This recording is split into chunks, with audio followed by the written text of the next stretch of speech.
मित्रों नमस्कार। नमस्कार। विनोद जी, जी। आपका बहुत बहुत स्वागत है। भैया बहुत समय लगा देते हैं अगला एपिसोड बनाने में, क्या बात है? It has been a long time that we are back again. जी मित्रों, आपका इंतज़ार ख़त्म हुआ और मैं Rajesh Asudani Raqib This is Dr. Vinod Asudani. आपका तहे दिल से स्वागत करते हैं इस नए एपिसोड में थ्रू लिटरेरी लेंस। आज राजेश जी कौन सी रचना आप ले रहे हैं चर्चा के लिए? विनोद जी, आज तो हम अधर में लटके हैं।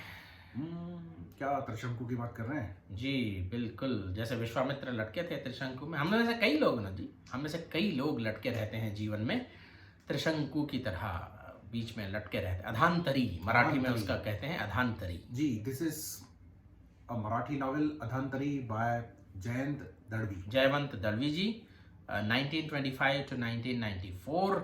और बहुत बड़े लेखक तो थे ही थे, साथ ही साथ ट्रांसलेटर थे जी। बहुत सारी इंग्लिश रचनाएं उन्होंने हिंदी और मराठी में ट्रांसलेट की और फिर अर्ली रिटायरमेंट ले लिया विनोद जी उन्होंने। बहुत this shows that his commitment to literature and this is something that is missing in present times. वो चाहते थे कि नॉवेल्स अपने एकाग्रचित से लिखें और जो उन्होंने लिखा, क्या खूब लिखा, क्या खूब लिखा साहब। ये जो आज का नॉवेल है अधांतरी जी, उन्हीं में से एक है। बहुत ही एक साइकोलॉजिकल नॉवेल भी मैं कह सकता हूँ इसे, क्योंकि जिस तरीके से इन्होंने जो सब्जेक्ट्स उठाए हैं वो सब साहित्यिक दृष्टि से ही नहीं राजेश जी, मुझे लगता है कि हमारी ज़िंदगी से वाबस्ता है और मनोवैज्ञानिक ढंग से दळवी जी ने इन सब चीज़ों को हमारे सामने परोसा है। हाँ, और ये देखिए जिस काल का वर्णन करता है, आफ्टर 1942, आफ्टर 1947, तभी की रचना है ये, 50s में लिखी हुई रचना है जी। उस समय पे कोई इस तरह से लिखे,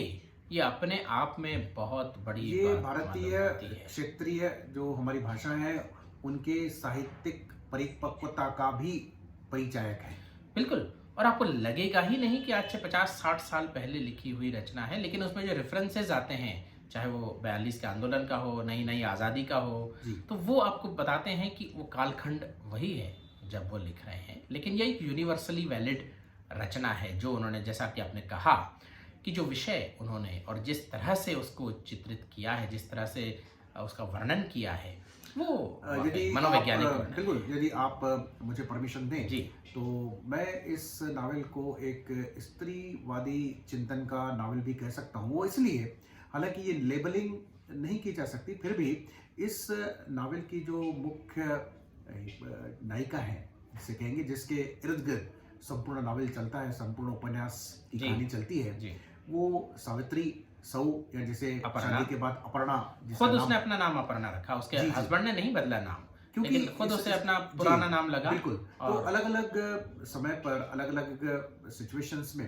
अपर्णा जिस तरीके से माहौल को और व्यक्तियों को देखती है, परखती है, जो उसका चिंतन है, वो इस उपन्यास का केंद्र बिंदु है। और इस दृष्टि से मुझे लगता है कि स्त्रीवादी चिंतन का ये उपन्यास कहा जा सकता है, because the main character here is a female and we look at the world and the life through the eyes of Aparna, who happens to be a woman. बिल्कुल विनोद जी, मैं आपसे सहमत भी हूँ और हमेशा की तरह असहमत भी हूँ जी भाई, चूंकि या बिल्कुल यहाँ मुख्य जो पात्र है वो स्त्री है, सावित्री या साऊ या अपर्णा है, और उसी की नज़रिए से हम सारी चीज़ें देखते हैं और उसके पैरेलल भी कुछ कहानियां चलती हैं जिससे हमको कंट्रास्ट पता चलता है। राजेश जी, वो कहानियां भी स्त्रियों की कहानियां हैं। जी, वो कहानियां भी स्त्रियों की हैं, पर मैं आपसे असहमत बस इसलिए हूँ कि जहाँ भी, जब तक हम, किसी ने कहा भी है ये, कि जब तक हम फीमेल को पर्टिकुलर और मेल को जनरल मानते रहेंगे, तब तक ये जेंडर डिस्क्रिमिनेशन या जो भेदभाव है, ये बिल्कुल ये स्त्री की कहानियां हैं। मैं राजेश जी ऐसा नहीं बोलता हूँ, मैं बोलता हूँ कि यहाँ यदि हम फीमेल को पर्टिकुलर मान रहे हैं और किसी नावल में यदि पुरुष के पर्सपेक्टिव से हम चीजों को देखते हैं, तो वहाँ हम मेल को भी पर्टिकुलर मानते हैं। हाँ, लेकिन हम कहते नहीं कि ये पुरुषवादी नावल है या पुरुष का नजरिया है। हम उसको जैसे आप स्त्रीवादी नावल नहीं कहना चाहिए, मैं ये कहता हूँ कि हमें जिन नावल में पुरुष प्रधान है उसको पुरुषवादी नावल कहना चाहिए। हाँ, क्योंकि कह सकते हैं और बिल्कुल ये शुरू करना चाहिए हमें, क्योंकि बुनियादी रूप से साइकोलॉजिकली और सोशली कल्चरली भी एक मैन का पर्सपेक्टिव और फीमेल का पर्सपेक्टिव काफी हद तक अलग है। कहीं कहीं वो सिमिलर है भी, किंतु भावनात्मक दृष्टि से आज भी मुझे लगता है कि उसमें अंतर है। और हम क्या करते हैं, जब पुरुष पात्र होते हैं तो उसको हम मानवीय अनुभव की संज्ञा हाँ देते बिल्कुल, हैं। वो गलत है। मैं और उसको मानवीय अनुभव कहने के बिल्कुल खिलाफ हाँ, हूँ। जब वो स्त्री पात्र होते हैं तो हम उसको स्त्रीवादी अब जिस कह लेते प्रकार हैं से उसको। अपर्णा छोटी-छोटी जी। घटनाओं को देखती है, यदि हम बात करें कि जब उसका टीनेज लव होता है सतीश सतीश के लिए, जी। तो जिस तरीके से वो उसको देखती है, हाँ। अनुभव करती है और जो अनुभूतियाँ उसकी है, मुझे लगता है वो स्त्री सुलभ अनुभूतियाँ हैं। शायद पुरुष उस अनुभव को किसी दूसरे तरीके से भी देख सकता है। बिल्कुल, लेकिन वो एक मानव अनुभव का अभिन्न हिस्सा भी है। नहीं, अभिनय सा है ना? किंतु वो उसमें स्त्रीवादिता का एक पुट है, एक कलर है, एक रंग है। हाँ, ये हम कह सकते हैं कि हम वो मानवीय अनुभवों को स्त्री दृष्टि संदर्भ में देख से, रहे हैं। स्त्री मन से देख रहे हैं। देख रहे हैं, जबकि कई बार हम मानव अनुभवों को पुरुष मन से भी देखते हैं, लेकिन हम उसको केवल जी। मानव अनुभव मान जी, लेते हैं। तो जी, आइए है इस ना? नावल जी। की बात करें तो हाँ। ये जो सावित्री है हाँ। और वो उसके बचपन से ही, यानी जब वो 6-7 साल की होती है तब से ये कहानी चालू हो जाती है। और उसके पिताजी जो हैं एक संगीतकार हैं, गायक हैं और क्लासेस लेते हैं म्यूजिक के अपने घर। तो कई सारे लोगों का आना जाना उनके घर पर लगा रहता है और इसलिए उसको पता है कि समाज में कैसा उठा पटा जाता है, कि समाज में किस प्रकार के लोग होते हैं। ये सारी और वो कहती अनुभव- है कि वो टिपिकल लड़की की तरह छुई मुई नहीं है। जी जी वो एक्टिवली एक टीचर की तरह पेश आती है। जब सतीश भी मिलता है उसको उससे, तो उस तरह से बातचीत होती है और उसकी। बड़े मतलब जैसे वो कहते हैं ना, आत्मविश्वास के साथ वो जी। उसका हाथ पकड़ती है, उसकी तरफ देखती है। हालांकि सतीश सकपका जाता है हाँ। कि उसके लिए शायद प्रथम बार है कि कोई लड़की उसके इतना करीब आती है। सतीश उसके पड़ोस में रहता है, छत पर दोनों आते हैं, बातचीत होती है, किंतु इससे आगे बात नहीं बढ़ नहीं पाती। बढ़ पाती। दोनों के घरों में, खास करके सतीश के घर में जो बंधन है और वो उसके 10वीं की पढ़ाई है और उसको इतना डरा धमका के रखा जाता है और खास करके बिल्कुल बातचीत ना, तो आखिर बेचारा नापास होकर आत्महत्या कर लेता है, जो कि सावित्री के लिए बड़ा ही कठिन सदमा होता है। सदमा और कठिन अनुभव होता है। और उसको कई सारे शोर उमड़ता है उसके कानों में कि सतीश नापास क्यों हुआ, सतीश नापास क्यों हुआ। और उसकी नीली आंखें निरंतर उसके मन पर या उसकी कल्पना में आती रहती हैं। तो ये प्रथम प्यार था उसका और इस प्रथम प्यार को वो बिल्कुल भूल नहीं पाती। और आगे भी इसके कहीं ना कहीं डायरेक्ट और इनडायरेक्ट रेफरेंसेस हमें दिखाई मिलते देता रहते है। हैं, मिलते तो जब उस अल्लड़ अवस्था में किया हुआ प्यार वो भूल नहीं सकती। जैसे कि कहा जाता है बिल्कुल। कि प्रथम प्यार की स्मृति हमेशा हमारे मस्तिष्क पर बनी रहती है। वो बात अलग है कि उसको हम कहाँ तक ले जाते हैं। और इससे पहले उसके जीवन में और एक ऐसी घटना होती है और जिसकी ये छाप- जो घटना है, खास करके जो शीर्षक है हमारा अधांतरी, उस पर और जो थीम जो चलता है, जैसे प्रथम प्यार तो कहीं ना कहीं परिलक्षित होता रहता है उसके अनुभवों में, अंतिम समय तक परिलक्षित होता रहता है। लेकिन इसी समय विनोद जी, जी। उसकी जो माँ है, हाँ। वो एक तबलची के साथ, उनके यहाँ जो तबलची कासिम नाम के आते हैं मुस्लिम, हाँ। उनके साथ चली जाती है। जी, न केवल चली जाती है राजेश जी, और घटना से हमें यह भी पता चलता है कि इस तबलची के साथ उसके माँ के संबंध कई वर्षों बिल्कुल के कई थे। वर्षों के थे। अब सावित्री उस उम्र में ये बात नहीं समझ पाती कि आखिर ऐसा हुआ क्यों, क्यों उसके बाद चली जाती है तबलची के साथ। और सारी उम्र कहीं ना कहीं सावित्री ये प्रयास करती रहती है, क्योंकि वो कहती है इस समय तो मुझे लड़के बड़े अच्छे लगते हैं, लगता है कि सतीश से शादी कर लूं, जी। लेकिन आखिर शादी के बाद ऐसा होता क्या है कि कोई सुखी नहीं रह पाता। और माँ पिताजी बड़े ठीक थे, संपन्न थे और ख्याल भी रखते थे माँ का। उसके बाद भी उनकी माँ क्यों चली जाती है। हालांकि पिताजी को भी बड़ा सदमा लगता है कि वो तबल जी के साथ वो चली जाती है। और इतना सदमा पिताजी लगता है शटर्ड हो कि जाते हैं। कभी गा ही नहीं पाते और फिर धीरे धीरे वो कुल मिला के खत्म हो जाते हैं। जी। तो ये सारे अनुभव सावित्री के कच्चे बाल मन पर जो है या किशोर मन पर जी बड़ा गहरा प्रभाव डालते हैं। और अपने माँ बाप के मृत्यु के पश्चात सावित्री अपनी बुआ जी के के पास आ जाती है। जहाँ के कलात्मक माहौल में बड़ा उसको दुख होता है कि ये कला है ही नहीं यहाँ तो। जी बिल्कुल। हालांकि जबकि बुआ भी गाती है कभी कभी, बुआ जी बड़ी कठोर है, बड़े डिसिप्लिनेरियन है, बड़े डिसिप्लिन में रहती है और काफी मतलब अनुशासन में रखने का प्रयास करती है सावित्री को। और अब विनोद जी देखेंगे, जैसे माँ सावित्री की चली जाती हैं, बाद में ये थीम इस तरह से भी कंटिन्यूड हुआ है कि सावित्री खुद जब शादी के बाद अपने किशोर वह बच्चे को, जिसका नाम भी वो सतीश वो नहीं रखती है, उसके हस्बैंड रखते हैं, उसको छोड़कर वो खुद भी जब चली जाती है, तो कहीं ना कहीं ये जो श्रृंखला है ये किस तरह से जारी रहती है और क्यों जारी रहती है, ये सोचने पर आमादा करती है। हाँ, इससे पहले हम सुनने वालों को बता दें कि कुछ 2-3-4 साल के बाद उसकी बुआ और फूफा जी प्रयास करते हैं उसके मैरिज के लिए और यकायक एक शामू खांडेकर अंग्रेजी पढ़ाने वाला प्रोफेसर उनके घर पर आता है और सावित्री का हाथ मांग लेता है। तो फूफी जी के लिए और फूफा जी के लिए इससे अधिक खुशी की बात कोई नहीं हो सकती। और सावित्री भी शामू को स्वीकार इसलिए करती है कि सतीश भी अंग्रेजी का प्रोफेसर बनना चाहता था। तो ये कहीं ना कहीं जैसा ट्रांसफरेंस कहते हैं साइकोलॉजी में हो जाता है। तो और शामू बड़ा भला इंसान है, बिल्कुल आधुनिक विचार रखता है और सावित्री को हर प्रकार से खुश रखने का प्रयास करता है। इवन घर के काम काज में भी मदद करता है, खाना बनाता है, नाश्ता बनाता है, कॉफी यहाँ तक बनाता है। कि जिस तरह से उसका जन्मदिन वो बेडरूम में उसको साड़ी दिला के रात में मनाया जाता है, वो भी इट स्टैंड्स इन कंट्रास्ट बाद में जो केटी के साथ उसके अनुभव होते हैं और जो सावित्री को बड़े पसंद आते हैं। लेकिन अगर आप सोचें तो जो शामू के साथ रात का अनुभव था जन्मदिन का, वो कहीं ना कहीं बड़ा ही कलात्मक, बड़ा ही नाजुक सा अनुभव था। और शामू के साथ उसकी जिंदगी बिल्कुल आनंद के साथ गुजर रही है। She is absolutely happy with Shamu. और इस बीच होता क्या है कि उसको जिंदगी का एक और पक्ष दिखाई देता है और वो शामू की सहेली मानसी के द्वारा। She is a radical feminist. Yeah, she does not want to settle down in marriage, although she has married twice and divorced twice. और बड़ी अजीब बात है, ये अंतर्दृष्टि है। शामू को मानसी के लिए पता है कि इसके विचार क्या है।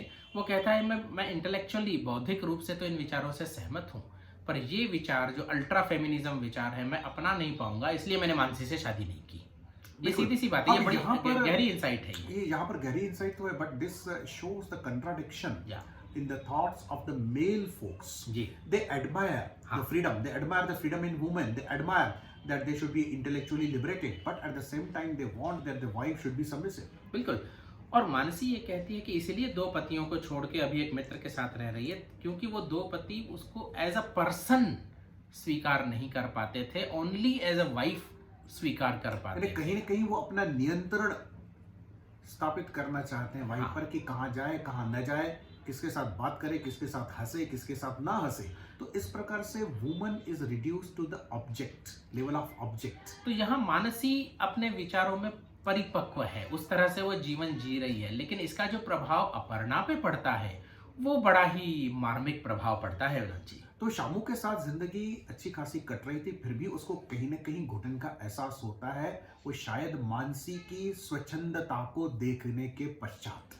और जब वो फिर एक प्राइवेट कंपनी में जॉब करती है, शामू से ज़्यादा तनख्वाह मिलती है, वहाँ एक दोस्त, बॉस उसका दोस्त बन जाता है और जिसके साथ अल्टीमेटली वो मित्र के नाते रहने लगती है शामू, और अपने बच्चे को छोड़कर। Almost she becomes a mistress of mister KT. तो यहाँ ये नहीं है कि मानसी की तरह वाला फेमिनिज्म नहीं था वो, कि मानसी अपने जीवन में प्रॉपरली उसको जो अमल में ला रही थी। यहाँ जो अपर्णा ने जिस तरह से फेमिनिज्म को देखा, चाहे कितनी अच्छी जिंदगी हो, लेकिन चूंकि वो वहां से निकलना चाहती है, इसलिए वो वहां से निकल ली, और इसलिए शायद कहीं ना कहीं अधांतरी। और मुझे ये लगता है कि यहाँ अपर्णा एक फेमिनिस्ट विचारधारा लेकर के नहीं निकली। Simply she is fascinated by the glitter of life, outward glitter of life. She is simply thrilled by the erotic experiences, she is simply thrilled by the lot of money that she earns, and she is thrilled by the company of mister KT. क्योंकि शामू के साथ रहते रहते कभी उसको ये शिकायत नहीं हुई कि शामू उसको एज ए व्यक्ति नहीं मान रहा है या नहीं उसको जो स्थान दे रहा है।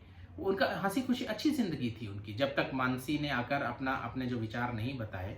तो ये जो सडन थ्रिल है, without any ideology, without any grievance, किसी शिकायत के बिना, किसी शिकवे के बिना, जस्ट आप फैसिनेट जब हो जाते हो, आकर्षित हो जाते हो, तो कहीं ना कहीं आप अधांतरी लटक जाते हो, कहीं ना कहीं लेखक का यह कहना है। और ये जो हालांकि तलाक नहीं, जब अपर्णा छोड़ के चली जाती है शामू और बेटे सतीश को, तो इसका मानसिक आघात शामू और सतीश दोनों पर होता है।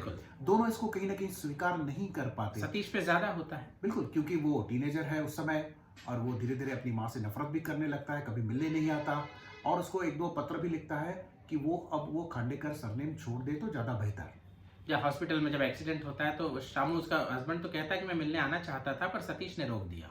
शामू एक ऐसा चरित्र इस नावल के अंतर्गत है जो कि एक थारो जेंटलमैन है। वो जब छोड़ के चली जाती है अपर्णा, तब भी कोई नाटक नहीं करता, सतीश को अपने साथ रखता है, जबकि अपर्णा को ख्याल में भी नहीं है कि सतीश को शामू के साथ रखा जा सकता है। वो चाहती है नहीं, पर शामू खुद सतीश से पूछता है, सतीश कहता है मुझे अपने पिताजी के साथ रहना है, और अच्छा उसको पाल के बड़ा भी करता है, IAS बनाता है। और बाद में कई वर्ष बाद जब 50वां जन्मदिन होता है अपर्णा का, तो शामू किसी न किसी बहाने उसके घर आता है जी। और उसको विश करता है। मुझे लगता है एक बहुत बड़ा मन डिग्निटी शामू का है, डिग्निटी है डिग्निटी उसके है। पास। तो लेकिन अपर्णा बाद में आखिर में चाहती है कि वापस शामू आ जाए, लेकिन तब शामू कहता है कि नहीं, ये तो अब मेरी पहचान जो अब बनी है, तो मैं उसको और नहीं मिटा सकता, और सतीश नहीं केटी चाहेगा। कई वर्षों के बाद संबंध तोड़ देता है कि उसके बच्चे अभी बड़े हो चुके हैं, उनकी शादियां होनी है, तो उसको लगता है कि अब समाज में बदनामी हो सकती है, बच्चों के लिए प्रॉब्लम खड़ी हो सकती है। इसलिए वो बड़े ही शांत तरीके से किंतु बड़ी निष्ठुर तरीके से अपर्णा को बोल देता है कि अब के बाद हमारे रिलेशंस शायद वैसे कंटिन्यू न रहे, कहीं कहीं कभी कभी मिलना एक अलग बात हो सकती है। हालांकि ये बड़ा भावनात्मक प्रसंग है अपर्णा के लिए भी, जी। लेकिन केटी के लिए भी उस समय तो है, लेकिन बाद में वो ढल जाता है कि भाई जरूर कहता है कि मैं तुम्हारी तस्वीर अपने पास रखूंगा, मरते हुए मेरी निगाहें वहीं रहेंगी, लेकिन बाद में लगता है कि वो कहने की बात थी। लेकिन अपर्णा के लिए बड़ा ही वो हृदय विदारक प्रसंग है। तो जो पैरेलल स्टोरियां हैं मनोज जी, जी, इसमें एक सुषमा की सुषमा है। उनकी सहेली है, या एक शांताबाई जो अभी उनके सुषमा जो है नाटक शांता में काम काकू। करती है, नाटक के एक बहुत ही प्रसिद्ध नायक के साथ वो भाग करके शादी कर लेती जी। है। उस समय तो उसको बड़ा मजा आता है क्योंकि वो टीनेजर होती है 18-20 साल की, किंतु धीरे धीरे ये रिलेशनशिप ऑल्सो रन डिसइंटीग्रेट्स। जी। अब वो उसको पति उतना अच्छा नहीं लगता, वो प्रेम, वो स्नेह, वो आपसी इंटीमेसी धीरे धीरे समाप्त हो जाती है, और कैसे तो भी वो अब जीवन को ढो रही है। लेकिन वो लगी रहती है, छोड़ना उसके इसमें नहीं है कि भाई इस तरह से नहीं। और आखिरी में अब बेटी बड़ी हो जाती हैं, तो उसके यहाँ दोनों वो जाते हैं के लिए। तो अब बीच बीच में एक राजेश क्वेश्चन आता है, हाँ। मुझे लगता है that is the central metaphor of the novel. वो सुषमा हमेशा पूछा करती हैं सबसे जी। कि आप सच बताइए, आप गृहस्थी में सुखी तो हैं? Are you really happy in your married life? And this is a really very important question. Haunting question है अपर्णा के लिए भी बार बार ये। और कमाल ये है कि novelist has given us different perspectives जी, ऑन दिस क्वेश्चन। एक तो अपर्णा का पर्सपेक्टिव हमने देखा। तो अपर्णा का पर्सपेक्टिव को आप किस दृष्टि से देखते हैं? मैं जैसा मैंने कहा विनोद जी, अपर्णा सुखी थी, अपनी गृहस्थी में वाकई सुखी थी, अंदर से और शामू बाहर जैसा से। एक समझदार सेंसिटिव व्यक्ति उसको मिला था। लेकिन चूंकि उसको जो जिसको कहते हैं हवा लगे, जमाने की जो हवा लग गई, अपर्णा को अंदर से कोई शिकायत नहीं थी। लेकिन जैसा उसने मानसी को देखा और मानसी की आइडियोलॉजी जब सुनी और नई नई नौकरी मिलाई, तब उसने अपनी बनी बनाई रची बसाई सुखी गृहस्थी को उद्ध्वस्त करके और केवल मृगदर्शना के पीछे वो भागने की कोशिश की, ताकि एक नए दर्शन के हिसाब से जिए, जबकि वो बीच में लटक के रह गई कि न इधर न उधर। और अपर्णा की माँ जो है वो एक तमिल जी के साथ चली जाती है। हालांकि उस पर प्रकाश नहीं डाला गया कि क्यों चली जाती है, हाँ, क्या हुआ उसको, क्या उसके पति ने उसको उसकी उपेक्षा की, क्या उसका पति ने वफादारी नहीं की, ये कुछ प्रश्न जो या पृष्ठभूमि उनमें में कहीं लैंगिक रूप से असमानता थी, असंतुष्टि थी, इस पर भी थोड़ा हिंट दी गई है इस बात की। जी। तो हो सकता है सेक्सुअल डिससेटिस्फेक्शन रहा हो, इसलिए चली गई, स्पष्ट नहीं है। स्पष्ट नहीं है, किंतु वो भी अपने गृहस्थी में सुखी नहीं थी, इतना बिल्कुल ठीक था। और कमाल की बात यह है कि कई वर्षों के बाद वो अपर्णा के पास वापस आती हैं, और वहां ये बात समझना है कि वो ठीक है, उस समय तो चली गई, लेकिन जीवन के इस पड़ाव पर ऐसा लगता है कि अपने लोगों में रहा जाए। बिल्कुल। पहली बार तो अपर्णा उनको भगा देती है, फिर दूसरी बार हेल्यूसिनेशन जब बन के आती हैं, जी। हालांकि प्रत्यक्ष रूप से एक ही बार आती हैं, दूसरी बार जब भ्रम बन के आती है, तब अपर्णा उन्हें अपने पास ले लेती है। जी, और एक मानसी का पर्सपेक्टिव है जो स्वच्छंद रूप से जीना चाहती है, जो अपने आप को स्वीकार करती है, एक फीमेल है और असर्शन भी है उसके अंदर। बिल्कुल। और उसका सीधा है कि जो व्यक्ति केवल पत्नी रूप में स्वीकार करेगा, वो वैसे व्यक्ति के साथ नहीं रहना चाहती, वो वैसे व्यक्ति के साथ रहना चाहती है जो उसको एज अ मानसी, एज अ व्यक्ति स्वीकार कर पाए। तो उसको दोनों पतियों में ये बात नहीं मिलती, तो दोनों पतियों को धीरे धीरे करके छोड़ के फिर एक मित्र के साथ वो इस समय रहने लगती है। तो मानसी के पास अपनी एक आइडियोलॉजी है, मानसी के पास अपने विचार हैं, अपना दर्शन है, और उस दर्शन के आधार पर वो अपना जीवन जी रही है, इसलिए वो असंतुष्ट नहीं है। वो असंतुष्ट नहीं है, उसे पता है जीवन में क्या मिला और क्या न मिला। हाँ, वो अपर्णा की तरह इस तरह से लटकी हुई नहीं है बीच में। और सुषमा एक परंपरागत विचारों वाली है, जिसको पता है कि गृहस्थी के अंतर्गत वो सुख नहीं है, वो प्रेम नहीं है, फिर भी वो उस गृहस्थी को बनाए रखना है, छोड़ नहीं पाती, सामाजिक दबाव है या मजबूरी है। और शांता काकू जो है वो पुराने ख्यालात की, वो रवायती जो हमारी जो परंपरा है उसको निभाने वाली है कि पति परमेश्वर है, जैसा भी है बढ़िया है। वट पूर्णिमा में सावित्री पूर्णिमा पूजा करती हैं सारे सबके साथ मिलके, और उन्हें जब पता चलता है कि अपर्णा आने जाने लगी है बाहर तो उससे बात करना भी बंद कर देती हैं। बिल्कुल, वो she stands as a traditional woman who is entirely committed to her husband. तो ये अलग अलग जो सवाल के जवाब हैं कि गृहस्थी में पहली बात तो अगर आप वाकई सुखी हैं, वाकई की बात है। वैसे तो सुखी है Shanta, you may be apparently happy. आप नहीं कह सकते कि शांता काकू वाकई सुखी है या नहीं, because she doesn't even realise. और अपर्णा बोलती है कि रियली में शांता काकू सुखी होगी क्या? हाँ, और वाकई सुखी है का आंसर देते देते जो अपर्णा है उसको अचानक लगता है कि वो वाकई सुखी नहीं है या नहीं रहना चाहती वाकई सुखी, और वो निकल पड़ती है बाहर, और उसके बाद फिर लटक जाती है कहीं ना कहीं इधर या उधर। और फिर एक और इसमें बात है जो जो जो सुषमा और मानसी कहती भी हैं अपर्णा से कि तुम सुखी थी, शामू अच्छा व्यक्ति था, सेक्सुअल अट्रैक्शन किसी के प्रति लग सकता है लेकिन उस पर हमें नियंत्रण रखना चाहिए, उसी समय नियंत्रण रख लेना चाहिए। ये ऐसी बात नहीं थी कि तुम सुखी नहीं थी अपनी गृहस्थी में, ये उसको दोनों कहती हैं ये बात। और राजेश जी, ये सब होने के बावजूद एक और प्रश्न जो कि सीधे तरीके से लेखक ने नहीं उठाया है, किंतु ये है कि अपर्णा एक मैरिड वुमन है और उसके बाद वो एक्स्ट्रा मैरिटल रिलेशनशिप में चली जाती है अपने बॉस के साथ, और केटी भी अपर्णा के साथ एक्स्ट्रा मैरिटल रिलेशनशिप में, किंतु इस एक्स्ट्रा मैरिटल रिलेशन के जो इम्प्लीकेशंस हैं जी दोनों के लिए अलग अलग फीमेल के लिए अलग होते हैं और अलग हुए हैं, अलग अलग बिल्कुल, क्योंकि ये यहाँ पर लैंगिक बात आ जाती है। एक स्त्री के लिए बहुत कठिन हो जाता है उस चीज को निभाना, उसके साथ मेंटेन कर। और वहाँ केटी अपने पत्नी के साथ रिलेशनशिप तोड़ता नहीं है, 2-3 दिन इधर आके रह लेता है, खुला जाता रहता है। और इतना ही नहीं, जब बच्चे बड़े होते हैं उसकी शादियां कराता है, सब तरीके से वो सोशली जुड़ा हुआ है। हालांकि इधर अपर्णा का परिवार बिखर जाता है, अपर्णा पूरी तरह से अकेली हो जाती है, पूरी तरह से। और भी एक प्रश्न है, क्या जब रिलेशनशिप ऑलमोस्ट खत्म हो जाता है अपर्णा और केटी के बीच में, तो KT has a road to go back to his earlier life। जी अपर्णा के पास कुछ नहीं है, अपर्णा के पास वापस जाने के लिए वो दरवाजे बंद है। तो आपको नहीं लगता कि संपूर्ण समाज व्यवस्था ही कुछ इस ढंग से बनाई गई है कि जहां पुरुष के लिए वो दोनों तरीके से ट्रैफिक संभव है और वुमन के लिए वन वे हो जाता है? एक तो बिल्कुल हमारी समाज व्यवस्था ऐसी है, और वैसे भी मैं तो सीधा कहता हूँ Vinod ji, biology is asymmetrical. पहली बात तो बायोलॉजी ने स्त्री को ज्यादा जो है वो भार दे दिए हैं बनिस्बत पुरुष के शारीरिक रूप से। वो तो बिल्कुल दे और दिए। उस तरह से हमारा जो समाज व्यवस्था फिर जो हमने निर्मित की है वो एक स्त्री को उतनी स्वतंत्रता नहीं देती है कि अपनी मर्जी से अपनी जिंदगी जी सके, चाहे भली या बुरी। लेकिन पुरुष को वो स्वतंत्रता समाज ने दी है कि चाहे भली या बुरी वो अपनी मर्जी से वो जिंदगी जी सके। और नॉट ओनली दैट, और मुझे फिर ये भी लगता है कि जो कंट्रोल है जी, इस रिलेशनशिप आगे जारी रहेगी या न रहेगी, ये भी केटी के हाथ में। जब केटी को ख्याल आ जाता है 10, 12, 15 साल के बाद, क्योंकि रिलेशनशिप काफी लंबी चलती है ये, ख्याल आ जाता है कि अब मुझे नहीं लगता कि रिलेशनशिप आगे चलनी चाहिए, मेरे बच्चे बड़े हो जाए, तो whatever arguments he gives, but he seems to be unmindful of its impact on Aparna. अगर यही चीज आप ऐसा उसको देखें कि अपर्णा की तरफ से आ जाती कि सतीश बड़ा हो गया है, अब ये रिलेशनशिप नहीं चल सकती, तो केटी क्या मान लेता इतना सहजता के साथ? कहना कठिन है, शायद नहीं मान लेता।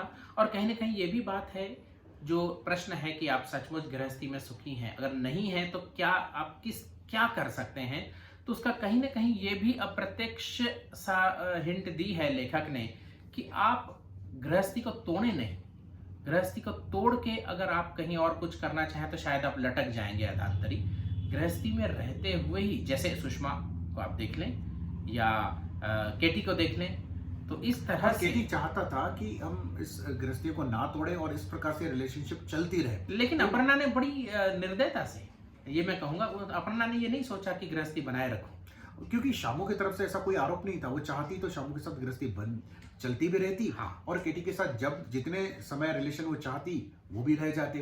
तो कहीं ना कहीं अपर्णा ने इस ऑप्शन पे कभी विचार ही नहीं किया। ये नए प्रकार का, मुझे लगता है कि we have to evolve a new codes of ethics and morality and social acceptance. हो सकता है। और लेखक की कामयाबी इसमें है कि उसने अलग अलग मंजर कशी की है, अलग अलग सिनेरियोस खड़े किए हैं हमारे सामने। थोड़ा एक दो और कर लेता, शायद नावल बहुत बड़ा हो जाता। बिल्कुल, ऐसा भी हो सकता था। यानी हालांकि ऐसा नावल जो लिखा गया सो लिखा गया, लेकिन जब शामू आते हैं और अपर्णा इस प्रकार की इच्छा व्यक्त भी करती है कि क्या हम फिर से साथ नहीं रह सकते क्या। और सतीश आईएएस ऑफिसर बन चुका है।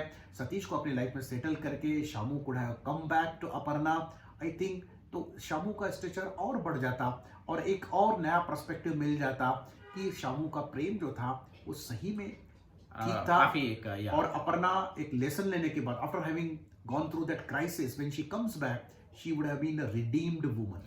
या ये भी हो सकता था, जैसे मैंने कहा, अपर्णा उस ऑप्शन पे विचार करती उस समय और गृहस्थी को न तोड़ती, बिल्कुल। और केटी के साथ अपनी मित्रता या अपना अपना जो संबंध है वो बनाए रखती, और वो किस तरह से बनाए रखती उस पर भी ये नॉवेल हो चल सकता है। If I am permitted to give an analogy from the civil engineering, अगर कोई हाउस है और उस हाउस में कुछ क्रैक्स आ गए हैं, instead of pulling down the house you have to repair it.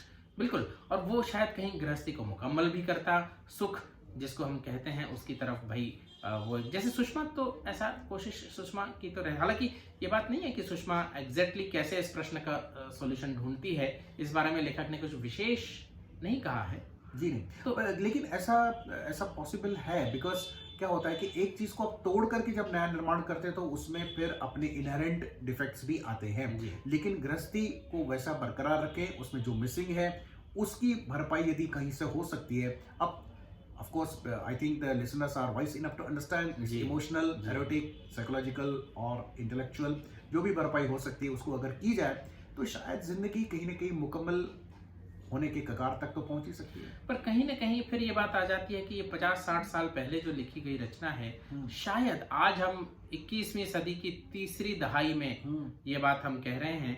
Otherwise अगर आप देखें वो जो चकवे की कहानी जी जो बताई, उसके माता जब भ्रम बन के आई थी आइया, बिल्कुल। तो वो फिर इस तरफ इंगित करती है कि आप भटक जाते हो, और जब आप भटक के बहुत आगे निकल जाते हो तो आप लटक जाते हो कहीं ना कहीं बीच में, ना आप वापस आ पाते हो और ना ही अपनी मंजिल पर। और आज भी बहुत सारे लोग उसी चक्कर में भटक जाते हैं, कभी हायर लाइफ स्टैंडर्ड की ख्वाहिश में, कभी एरोटिक एक्सपीरियंसेस की ख्वाहिश में, कभी फ्रीडम के नाम पर उस चक्वे में आ ही जाते हैं। तो एक कंसेप्ट हमने सुनी थी कि मैनेज्ड मोनोगोमी, जी, तो ये ओपन मोनोगोमी, इस प्रकार की कुछ कंसेप्ट्स आ रही हैं, बिकॉज हमें ये तो मानना पड़ेगा कि जिस प्रकार से संपूर्ण हमारे लाइफ में बदलाव आ रहे हैं, उसी प्रकार से जैसे फैमिली सिस्टम में परिवर्तन आए तो इंस्टीट्यूशन ऑफ मैरिज में भी कहीं ना कहीं उसके नेचर और कंसेप्ट में बदलाव आ रहा है। चाहे हम स्वीकार करें या न करें, वो बदलाव आएंगे। पहले वो छुपे हुए बदलाव दिखाई देंगे, लोग उसको कंसील करेंगे, छुपाएंगे, किंतु धीरे धीरे वो स्वीकार्य होते चले जाएंगे। इस बात के लिए हमें मानसिक रूप से तैयार रहना पड़ेगा। बिल्कुल, तो फिर अधांतरी नहीं भटकना पड़ेगा शायद कहीं ना कहीं, जो है ना। जी बिल्कुल, लेकिन जो पढ़ने का शौक रखते हैं उनके लिए नावल बहुत ही अच्छा है। मराठी नावल है, बहुत सुंदर नावल है, भाषा बहुत ही सही है, और जो स्टाइल है, खास करके अंग्रेजी कविताओं का जो जी बहुत सुंदर उपयोग किया है। All house on the hill जो एंडरसन की कविता है, जी, और they have all gone away, the house is all still, there is nothing more to say. Yes, तो ये जो वीरानी है, ये जो भटकन है, इसको कितना अच्छे से चित्रित कई बार अपर्णा ये कविता कहती है। और यहाँ तक कि शामू को ये कविता पता नहीं, अंग्रेजी का प्रोफेसर है, पर कहते उसका गोल्ड मेडल किस काम का। जी बिल्कुल। और स्टाइल बहुत बढ़िया है। एक बार आप प्रारंभ करेंगे पढ़ना तो ऐसा लगेगा बिल्कुल, जब तक आप समाप्त नहीं करते तब तक बड़ी उत्कंठा बनी रहेगी। और एक बड़ी और अच्छी कविता की 2 लाइनें हैं उसमें कि I may come back if I am dissatisfied with what I learn after having died। तो ये डाइड कहीं ना कहीं मेटाफोरिकल है, रूपकात्मक है। कहीं ना कहीं जिंदगी का तजुर्बा लेने के बाद अगर मैं डिससैटिस्फाइड हूं तो मैं वापस आऊंगा या आऊंगी। जी, है ना। तो बहुत ही सुंदर नावल है और बहुत ही विस्तार से राजेश जी आपने चर्चा भी की है। तो सुनने वाले, देखने वाले के मन में जरूर ये इच्छा उत्पन्न होगी कि नावल जयंत दड़वी जी का पढ़ें। तो बहुत बहुत शुक्रिया आपका। पुनः हम जल्दी उपस्थित होंगे किसी और रचना के साथ। तब तक आप थ्रू लिटरेरी लेंस देखते रहें, अपने कमेंट्स देते रहें। Thank you.